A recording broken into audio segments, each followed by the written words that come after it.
हर हर महादेव मित्रांनो, तुम्हाला माहीत आहे का? संपूर्ण भारतात भगवान शंकरची अशी 12 ठिकाणे आहेत जिथे महादेव स्वतः ज्योतिर्लिंगाच्या रूपाने प्रकट झाली होती. पण ही 12 ठिकाणे म्हणजे 12 ज्योतिर्लिंगे नेमकी कुठे आहेत आणि त्याची काय वैशिष्ट्ये आहे? चला, आजच्या या व्हिडिओमध्ये आपण अगदी कमी वेळेत आणि अगदी थोडक्यात याबद्दल संपूर्ण माहिती घेऊया.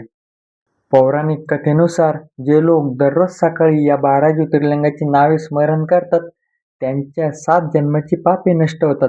चला तर मग या अप्रतिम यात्रेला सुरुवात करूया.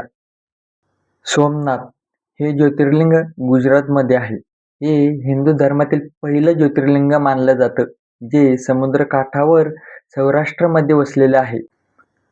मल्लिकार्जुन हे ज्योतिर्लिंग आंध्र प्रदेशमध्ये स्थित आहे. श्री शैलेम पर्वतावर असलेलं हे ज्योतिर्लिंग कृष्णा नदीच्या तीरावर आहे. महाकालेश्वर हे ज्योतिर्लिंग मध्य प्रदेशमध्ये आहे. उज्जैनमध्ये क्षिप्रा नदीच्या काठावरील हे एकमेव दक्षिणमुखी ज्योतिर्लिंग आहे, जिथली भस्म आरती जगप्रसिद्ध आहे. ओंकारेश्वर हे मंदिर मध्य प्रदेशमध्ये स्थित आहे. नर्मदा नदीच्या पात्रात ओमच्या आकाराच्या बेटावर हे पवित्र मंदिर आहे. वैद्यनाथ हे ज्योतिर्लिंग झारखंडमध्ये स्थित आहे. रावणाशी जोडलेली पौराणिक कथा असलेलं हे एक प्रमुख ज्योतिर्लिंग आणि शक्तिपीठ आहे. भीमाशंकर हे आपल्या महाराष्ट्रातील सह्याद्रीच्या पर्वतरांगांमध्ये भीमा नदीच्या उगमाजवळ हे निसर्गरम्य ज्योतिर्लिंग. रामेश्वरम हे ज्योतिर्लिंग तमिळनाडूमध्ये स्थित आहे. प्रभू श्रीरामांनी स्वतः लंकेवर जाण्यापूर्वी किंवा विजयानंतर ज्याची स्थापना केली ते हे 4 धामांपैकी एक पवित्र स्थान आहे, असे मानले जाते. नागेश्वर हे ज्योतिर्लिंग गुजरातमध्ये स्थित आहे.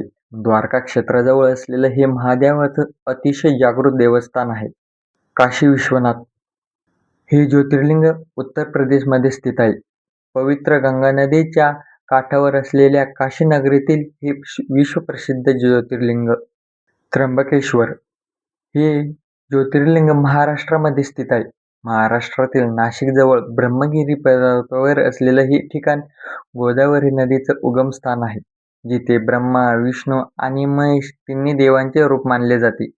केदारनाथ हे ज्योतिर्लिंग उत्तराखंडमध्ये स्थित आहे.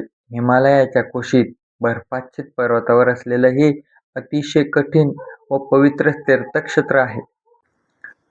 घृष्णेश्वर हे देखील महाराष्ट्रात छत्रपती संभाजीनगरमध्ये स्थित आहे.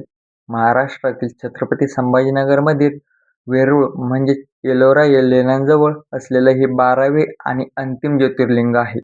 तर मित्रांनो, या 12 ज्योतिर्लिंगापैकी तुम्ही कोणत्या ज्योतिर्लिंगाचे दर्शन घेतले आहे किंवा भविष्यात तुम्ही कुठे जाऊ इच्छिता, आम्हाला कमेंट करून नक्की सांगा. हा व्हिडिओ आवडल्यास लाईक करा आणि आपल्या शिवभक्त परिवारांसोबत नक्की शेअर करा. अशाच आणखी धार्मिक आणि माहितीपूर्ण व्हिडिओसाठी चॅनलला सबस्क्राईब करायला विसरू नका. हर हर महादेव.